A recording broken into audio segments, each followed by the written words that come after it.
వచ్చినటువంటి తెలంగాణ ముద్దుబిడ్డలకు వేదికపై నుండి పెద్దలకు అందరికీ వందనం, శుభాభివందనం, విప్లవాభివందనం. మిత్రులారా,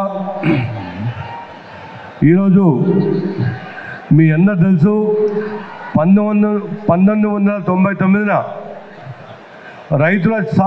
రైతులకు ఛార్జీలు పెంచి కరెంటు ఛార్జీలు పెంచినప్పుడు మన ముఖ్యమంత్రి గారు, డిప్యూటీ స్పీకర్ ఉండే రైతులకు అన్యాయం జరుగుతుంది, తెలంగాణ రైతులకు అన్యాయం జరుగుతుంది, ఎట్టి పరిస్థితుల్లో తెలంగాణ మొత్తం నాశనం అయిపోతుంది, దీన్ని నేను కాపాడుకోవాలి, తెలంగాణ పక్షాన్ని నేను లీడ్ తీసుకొని నాయకత్వం వహించాలని చెప్పేసి 2001లో పార్టీ ప్రారంభించి 2014 వరకు అనేక రకమైన కార్యక్రమాలతోటి యావత్ తెలంగాణ మొత్తం కూడా అట్టుడికి తెలంగాణ ప్రజలందరూ కూడా రోడ్డుపైకి వచ్చి నిశ్శబ్దమైన వాతావరణం, పిట్ట కీచుమంటుంటే వినపడే శబ్దము, అలాంటి వాతావరణంలో మన తెలంగాణ రాష్ట్రం సాధించుకున్నాం.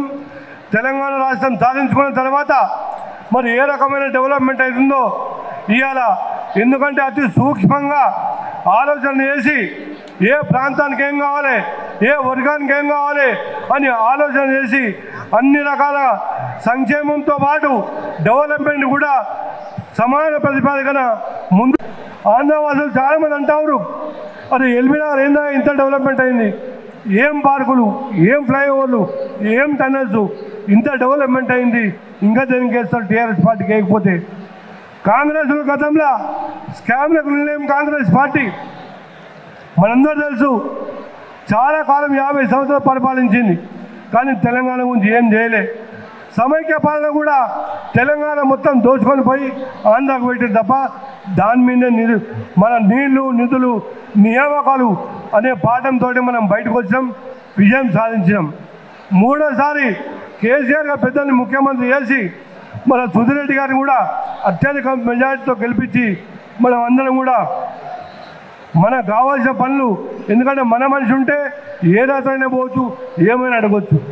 ఇంకొకరిని గెలిపిస్తే వారింటి కాడ పోయి నిలబడే అవసరం మనకు లేదు.